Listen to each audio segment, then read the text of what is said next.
Bonjour à tous,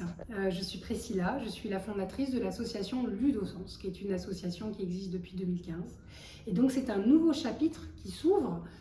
puisque aujourd'hui,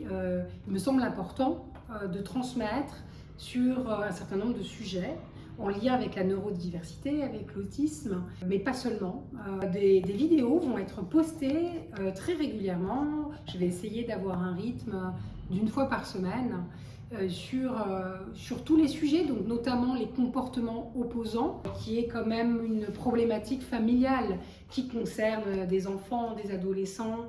voire des jeunes adultes, et qui peuvent mettre en souffrance un certain nombre de parents. Également, tout ce qui concerne le management et l'autisme, puisque c'est un vrai enjeu que de plus en plus de structures employeuses, quelles qu'elles soient, puissent faire le pari de la neurodiversité.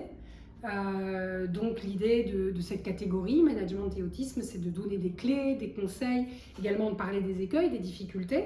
parce qu'il ne s'agit pas de les nier, mais de parler de toute la richesse que ça représente, le fait d'avoir un collaborateur concerné par l'autisme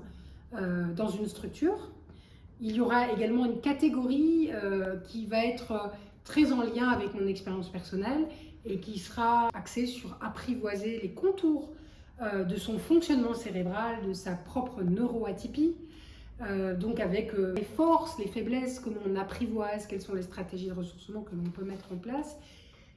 C'était en lien direct avec mon expérience de vie personnelle, et donc il y aura une catégorie axée là-dessus. Et une quatrième catégorie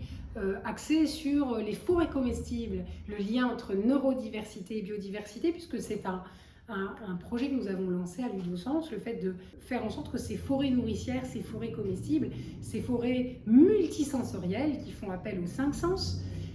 soient un lieu ressource pour des personnes hypersensibles.